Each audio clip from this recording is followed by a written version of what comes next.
Love has become a relevant thing in human life only because human emotion is a strong aspect of being human being.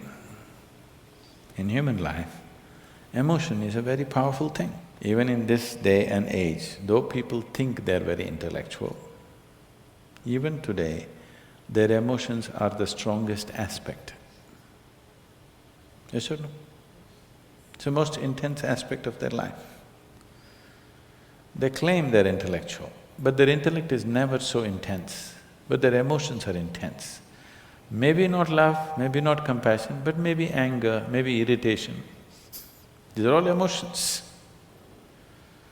So emotion is a very important aspect of being human. Now we're only talking about what type of emotion do you want to have? Now do you have a mind? Do you have a mind? Yes. Would you want it to be sharp or dull? Huh? Why? It works better that way, isn't it? Similarly, if you have emotions, do you want to have sweet emotions or bitter emotions? Sweet emotions, it works better that way, isn't it? So love means just that. You have transformed your emotions into sweetness. Now I want to be in love without emotion. That's a very European idea.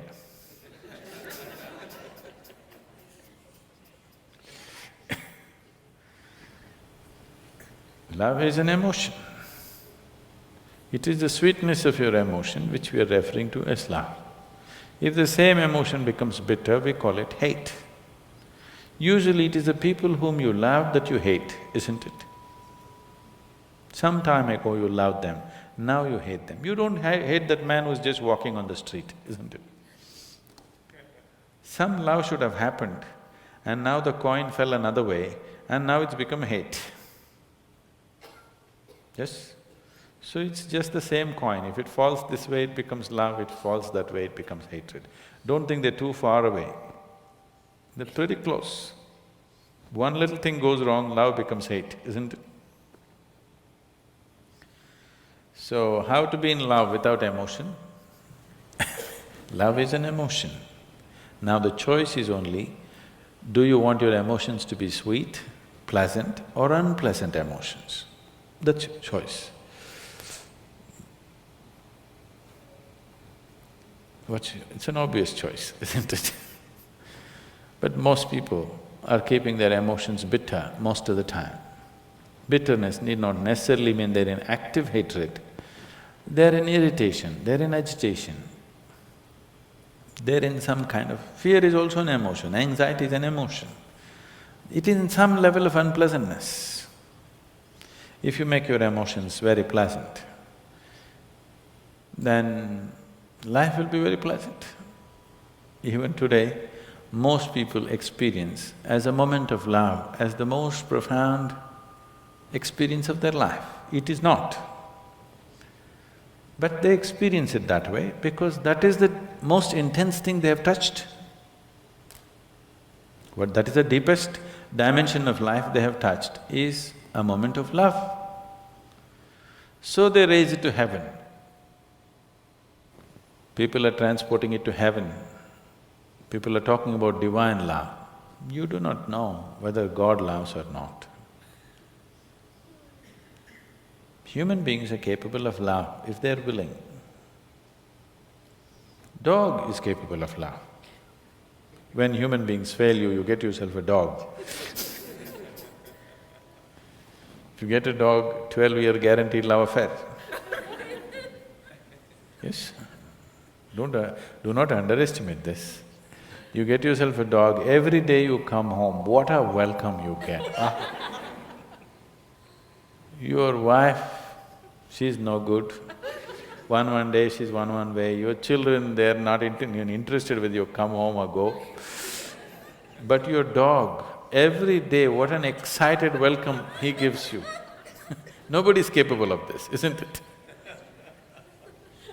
Every day, without fail, he'll never show disinterest in you. is such a boost for you, you know. Dog is love for sure. Maybe it's just a spelling mistake. You know, typos can happen.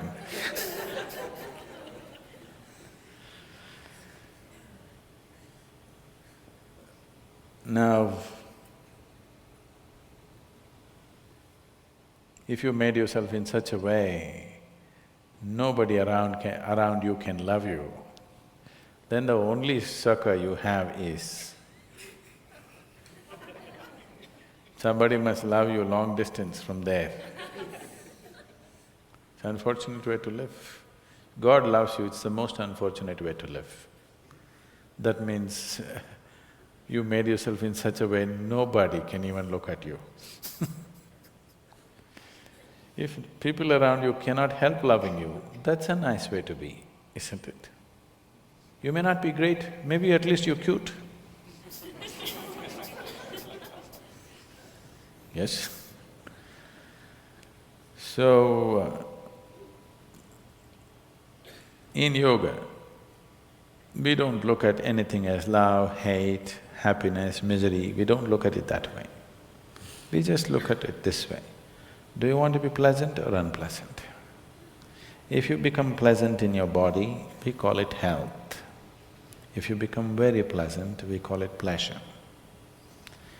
If your mind becomes pleasant, we call it peace. If it becomes very pleasant, we call it joy. If your emotions become pleasant, we call it love. If it becomes very pleasant, we call it compassion. If your very life energies become pleasant, we call this bliss. If it becomes very pleasant, we call it ecstasy. If your surroundings become pleasant, we call it success. So, the other names that you give are just leading to confusion. Should I be loving? You don't have to be loving. Just be pleasant in your body, pleasant in your mind, pleasant in your emotions, pleasant in your energies, you will be a wonderful being. If your emotions are pleasant, if somebody comes here, you can share that pleasantness with them. If your emotions are unpleasant, for sure you share that with people, isn't it? Yes or no? So you cannot do something that you are not. If this is feeling pleasant now, it will naturally be pleasant to everything. If this is feeling unpleasant right now, it will be nasty to everything. So instead of seeing how to make this pleasant, you want to be pleasant to somebody. That is being loving. You don't have to be loving. If everything within you has become pleasant, whatever is needed in that moment, you will do. If you need to say pleasant things, you will say that. If you need to say some hard things, you will say that. But without any unpleasantness in you, that's important, isn't it? If you'll have to fight a war, you'll fight it without any unpleasantness in you, that's important. Then you will do everything only to the extent it's necessary. You will not overdo anything. If you say, I love somebody, you will exaggerate things about the people whom you love. You will exaggerate good things about them. If you say, I hate somebody, you will exaggerate bad things about them. You'll never see anything the way it is. People go blind with things that they love, isn't it? They have no sense, they lose all their sense. If they hate also, they'll lose sense. If you like, you will lose sense. If you dislike, you will lose sense. The doorway of life is in being equanimous, that you're able to see everything just the way it is. Now you are pleasant to somebody not because somebody is nice. You're pleasant to somebody because you are pleasant, that's all. This is more guaranteed. It's a more guaranteed love affair, isn't it? You're being pleasant to somebody because you're pleasant. If I am being pleasant to you because you are nice, tomorrow if you're not so nice, something else will happen, isn't it? If you mortgage your pleasantness to something outside of you being pleasant or unpleasant is only by chance. Keeping this one pleasant is your business. If this one is pleasant, with whatever it interacts, it will generate pleasantness. Now you have not managed to make this pleasant, you're trying to be pleasant to somebody, and that is subject to so many things. If you have to be pleasant, they have to be fixed the way you want them. And that's not possible. Nobody can be fixed the way you want them. You're not able to do that even with one person, isn't it? You cannot even fix one person the way you want them, forget about the whole world. The more you try this, the more bitterness and unpleasantness will happen. That is why in the so-called most intimate relationships, maximum amount of unpleasantness happens. So this is because you're trying to do something that you're not.